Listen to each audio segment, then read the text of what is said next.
Très heureux d'avoir avec nous en direct sur CNews le professeur Philippe Parola. Bonjour à vous. Merci professeur d'être avec nous en direct dans Midi News. Vous êtes le chef du service des maladies infectieuses de l'IHU Méditerranée, bras droit également du professeur Raoult. Tout d'abord, peut-on, professeur Parola, faire un point sur la situation actuelle, ce que vous constatez évidemment dans vos services au moment où les indicateurs montrent une épidémie quand même qui recule. Quel est votre constat à vous ? Écoutez, le constat est plutôt positif à deux niveaux. Le premier, c'est que nous avons de moins en moins de cas détectés, puisque vous savez que nous pourrons suivre l'épidémie depuis le début à Marseille. Donc moins de cas détectés, de moins en moins de cas qui sont hospitalisés, de moins en moins de patients en réanimation, mais cela prend un petit peu de temps. Et puis aussi de la satisfaction sur l'expérience que nous tirons de notre modèle de prise en charge, détection précoce, accès aux soins précoces des patients, puisque vous verrez, nous le sortons et c'est sur notre site internet, lorsqu'on s'occupe des gens, et contrairement à la pensée dominante qui était assez relayée par les médias de « on va tous mourir », globalement, quand on s'occupe des gens, la mortalité de cette maladie reste faible ou est dans l'ordre des choses, on va dire, avec toute l'empathie que j'ai pour les familles, c'est-à-dire des patients qui sont très, très âgés. Professeur Parola, à chaque fois qu'on va aborder un thème, je vous propose aussi d'écouter ce que pensent nos invités en plateau. Mais vous nous dites que votre modèle, c'est ainsi, en tout cas votre processus de prise en charge aujourd'hui, c'est quelque chose qui est abouti, qui fonctionne, qui est installé. En tout cas, c'est ce que nous avons fait depuis le début. Un certain nombre de choses ont été reprises au niveau du pays, mais également dans de nombreux autres pays. C'est-à-dire qu'on sait très bien que plus on teste précocement, moins la mortalité est importante. Quand on ramène ça à la population des pays, on sait lorsqu'on donne accès aux soins, et je ne parle pas des médicaments, on pourra en reparler si vous le souhaitez, mais lorsqu'on donne accès aux soins, accès aux docteurs, accès à l'oxygène, accès à la réanimation, eh bien, on sauve plus de gens. Et bien entendu, il faut analyser au fur et à mesure les choses, innover. Nous avons, nous, ici, mis en place des tests en 20 minutes, PCR, que les autorités sanitaires, d'ailleurs, ne sont pas venues voir et auraient pu voir comment ça marche pour tester à grande échelle. Donc voilà, non, nous sommes plutôt satisfaits. Bien sûr soulagés parce que les équipes vont se reposer, mais vous savez, nos équipes aussi ont beaucoup travaillé, les soignantes, les soignants, et donc les résultats que nous avons obtenus dans notre façon de prendre en charge, nous sommes très heureux. Voilà, c'est ce que je peux vous dire, et je suis plutôt content de le dire d'ailleurs. On va parler, professeur Parola, à la fois des traitements, c'est très important, et puis des vaccins. Je voudrais tout de suite aussi avoir votre avis quand même sur les mesures, votre regard sur les mesures prises. Jauge pour les commerces, jauge pour les lieux de culte, fermeture, alors je vous donne un exemple, il a fait beaucoup réagir, fermeture des remontées mécaniques françaises, etc. Comment vous voyez ces décisions? Pour certains, c'est du non-sens, pour d'autres, on n'a pas le choix quand on regarde nos voisins européens. Ce sont des décisions qui sont politiques, qui sont effectivement peut-être européennes, qui sont peut-être guidées justement par cette pensée dominante où il faut avoir peur avec le matraquage médiatique d'images anxiogènes. Nous, ce qu'on a vu, puisqu'on suit l'épidémie depuis le début, c'est que finalement la décroissance, à chaque fois, c'est-à-dire l'histoire naturelle du virus, n'est pas influencée par les mesures sociales. Le confinement n'a pas enclenché la décroissance des cas dans ce que nous avons pu observer. Je ne vous parle pas de mon opinion, je vous dis de ce que nous avons observé. Il y a des pays qui n'ont jamais confiné, notamment la Suède, qui est l'exemple extrême. Pas de masques dans les rues, pas de confinement. Eh bien, la mortalité de la Suède ramenée à la population est plus faible que celle de la France. Quant à la fermeture des restaurants qui avaient mis en place des protocoles sanitaires très stricts, avec notamment le lavage des mains par les solutions alcooliques et qui est essentiel, je n'ai bien entendu aucun moyen de le défendre. Et si on bascule sur mon opinion, je pense qu'il n'a pas du tout influencé l'épidémie, sans parler des tire-fesses et des enfin là pour le coup on rentre dans quelque chose qui apparaît assez burlesque. En dehors, si ça n'était pas aussi triste pour des pans entiers de l'économie du pays, mais là encore une fois, ça n'est pas mon métier. Ce que je peux vous dire, c'est que quand on regarde le confinement, n'a rien changé, et les marins-pompiers, les militaires de Marseille qui travaillent sur l'environnement ont fait quelque chose d'extraordinaire qui d'ailleurs pourrait servir à l'échelle du pays. Ils détectaient le virus dans l'environnement et on s'est aperçu qu'ils étaient encore plus forts que nous, plus fort que nous à l'IHU, qui détections en temps réel, eux pouvaient prédire en fonction de la présence du virus dans l'environnement, dans les eaux des égouts, ce qui allait se passer, plus ou moins. Ça fonctionne très bien, c'est des idées que nous allons en faire remonter aux autorités du pays, parce que vous pourriez comme ça surveiller des épidémies virales, que ce soit la Covid ou d'autres maladies. Karim Bouamrane, je viens vers vous dans un instant. Professeur Parola, il y a quand même un rapport d'étape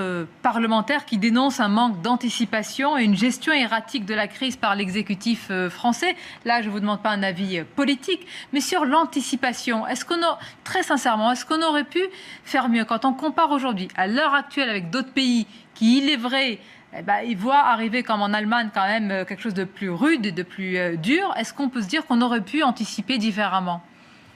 Alors, deux choses, quand vous dites plus rude et plus dur, il ne faut pas confondre le nombre de cas qui dépend de l'histoire naturelle du virus à la mortalité et l'impact sur la santé des gens. Donc, c'est vraiment ça qui est important, c'est est-ce qu'on en meurt ? Qui meurt? Est-ce qu'on a accès aux soins? Quant à revenir en arrière, vous savez, moi, je n'ai pas de problème à dire ce que je disais au mois de février et au mois de mars.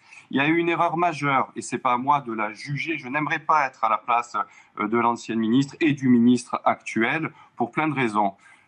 Au mois de février et mars, on a dit aux gens, et souvenez-vous de ces messages, si vous pensez être malade, restez chez vous jusqu'à avoir des difficultés respiratoires. On sait, je le disais à l'époque, que c'était une erreur. Pourquoi? Parce que, on l'a dit sans rentrer dans le technique, on peut manquer d'oxygène dans le sang et on ne s'en rend pas compte. C'est ce qu'on appelle l'hypoxémie heureuse, que tous les médecins qui ont vu des malades, pas ceux qui sont sur les plateaux de télévision, ceux qui voient des malades, nous en avons vu plus de 10 000 patients positifs ici. Et donc, on s'est aperçu très tôt que malheureusement, les gens pouvaient manquer d'oxygène et ne pas le ressentir. Ce qui est Donc, si vous les laissez à la maison, ils arrivent ensuite dans un état catastrophique et avec la meilleure volonté des camarades urgentistes et réanimateurs, c'est trop tard parce qu'on a basculé dans une phase qui est tardive de la maladie, très inflammatoire.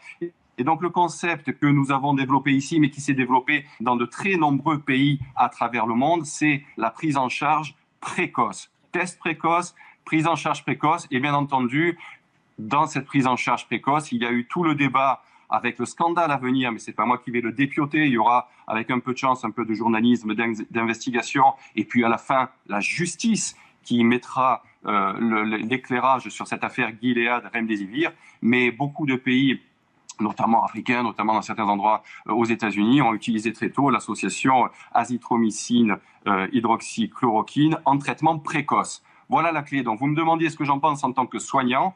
Accès aux soins précoces, tests précoces, traitements précoces. Et là, quand vous faites ça, la mortalité, la létalité que nous avons, nous, elle est de 1 pour 1000. Et quand nous prenons ces groupes de patients que nous avons traités par azithromycine hydroxychloroquine, on est à 0,5%. Donc, globalement, encore une fois, avec toute la peine et l'empathie que j'ai, vous savez, je suis docteur, je suis professeur, mais j'ai des parents qui ont bientôt 80 ans, donc je connais le problème de la fragilité des personnes âgées vis-à-vis des infections respiratoires. Donc ce que je vous dis, c'est ce que je souhaite pour ma famille, c'est-à-dire test précoce, prise en charge précoce. Ça n'a pas été fait. Pour être très clair, ça va un peu mieux.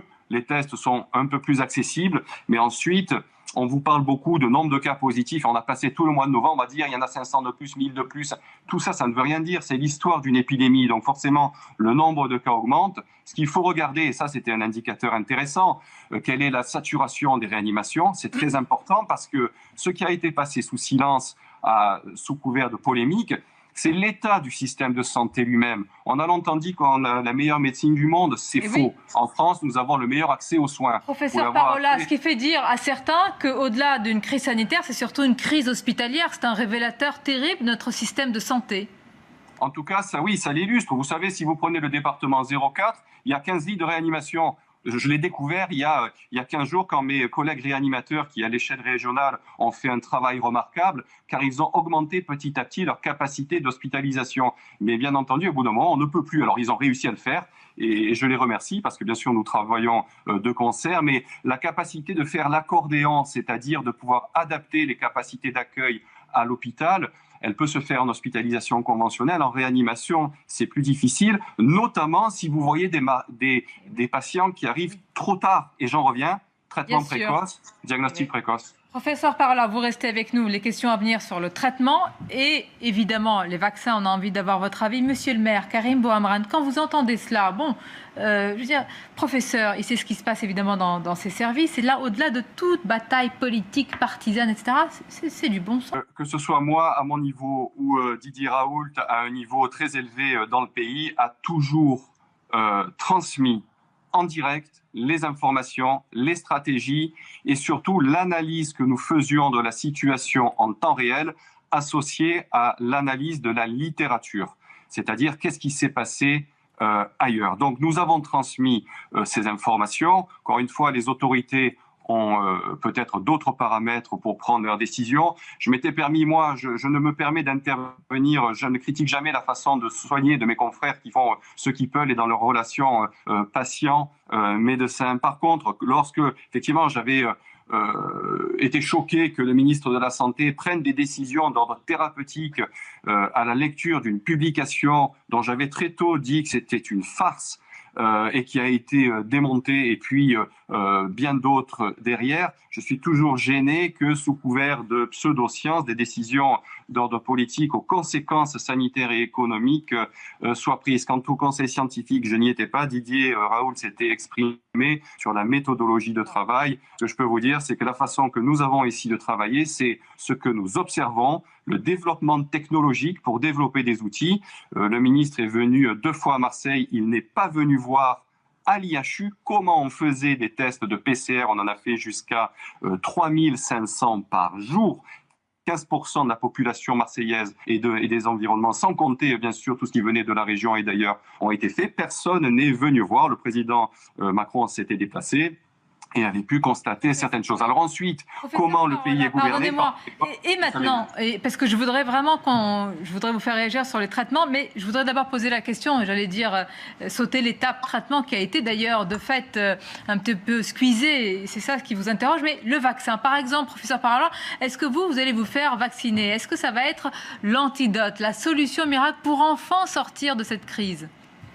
Alors vous savez, la question des vaccinations, c'est une question éminemment sensible et vous finissez par parfois, vous savez, je peux convaincre à peu près n'importe qui de se faire vacciner quand il y a une indication, mais souvent je fais écouter, je me vaccine ou je vaccinerai mes parents ou ma fille parce qu'à la fin c'est trop long. On parle souvent de politique vaccinale au lieu de stratégie vaccinale parce que le concept de vaccination est éminemment politique. Vous savez, par exemple, en Europe, il y a sur 20 pays, il n'y en a pas un qui a la même stratégie vaccinale. Pourquoi on vaccine les enfants contre la grippe aux États-Unis et pas en Europe, alors qu'on sait que ce sont des réservoirs de virus qui vont contaminer les grands-parents? La situation est tout à fait différente pour le Covid. Donc, si vous voulez, la question est très, très sensible, mais c'est surtout qui vacciner, quand et où. C'est pas je suis pour les vaccins ou je suis contre les vaccins. Ensuite, il y a quel vaccin? Et ensuite, il y a quelles sont les limites de cette vaccination. Donc, qui vacciner? Je crois que l'HAS, et ça a été repris, je crois, dans les communications que j'ai vues des autorités, si il y a un vaccin vacciné, disons, et qui fonctionne, les personnes âgées et les soignants et les EHPAD en priorité, c'est quelque chose qui est cohérent pour protéger les plus fragiles et les vecteurs que sont les soignants. Ensuite, par contre, attention, il y a quel vaccin? Et là, on en vient à, pour l'instant, moi, des vaccins, je n'en ai pas vu. J'ai lu la littérature. Il y a quelques données sur la tolérance. J'ai lu que les données immunologiques et de sécurité sont encourageantes. Donc, je ne sais pas ce que ça veut dire, des données de sécurité encourageantes. Je cite le document de l'HAS.